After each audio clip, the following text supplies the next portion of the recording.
Welcome to another RickboCraft time lapse. I know, it's a bit late, well very late, but it's a strange time at the moment and I've been distracted and these consume a lot of my time. So please like, subscribe and share the content if you are enjoying it. It really does help the channel out and reach new people. Well, I'm RickboBaggins and this is the first part of the auto storage system. As you can see, I'm trying to use a name tag, thinking this is the way I need to change the name of the dirt to storage dirt to put into the auto sorting system. And yes, I didn't have one, which meant I needed to manually fish for one, and that took about 30 minutes, which I then finally found one, and I was excited to find out I didn't need it at all. So I'll save you some time. All you need is one level, and that will allow you to change an item to whatever name you choose, and that will change all 64 items, so the full stack. So the reason for this is we need a filler item. Whatever filler item you use, if you then put it into the system, the actual input chest, it will break it. So whatever you do, whatever one you make up, put it in the system and then burn them all. Put them all in lava once you finish and you've completed it, and never use it again and you should be fine. So it is massive. This is under my house and land. It is 8 by 8 chunks, which is 16 blocks in a chunk, making it 128 by 128 blocks long. That means that I had mined 16,384 blocks before I then decided to increase the storage amount of each dedicated item to 5 double chests, which you'll see later on in the video.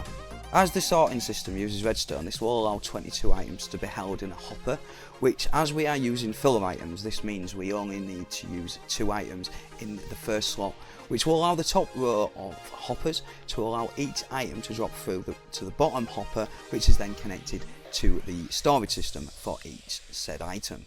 So 3 hoppers for each item. The bottom one for the storage system, the one that we're going to use to control what item goes in, which is connected to the redstone, and the top hopper, which will allow items to pass through. And then they will all go to the end chest, which will be the overflow chest, unless it has a dedicated storage set up for it, and then it will drop down to that storage system. So it is a modular system, which means the plan is to have around 200 dedicated items, which will go all around all 4 corners, looping back up to the entrance where you'll have an input, and at the other side you'll have the overflow chest. So as I keep changing the plan of the build, I do need to keep making more and more space. As you can see me moving the item lift a few times to make more space for the extra storage chest I'm going to put in.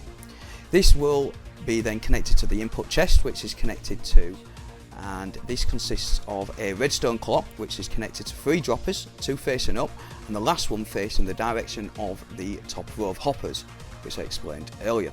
Now you can use a water channel if you want to save on hoppers, but we have an iron farm, so hoppers is what I've used. This will be slightly different in part 2, as the design only works for 3 blocks high, otherwise a redstone ladder is required, and that's just to make it taller. But I might have just made that name up, I'm not sure what it's called. You'll check out next week's episode to check what I end up using. As you can see now, I'm making the west wing of the build with the extra storage system of each dedicated item.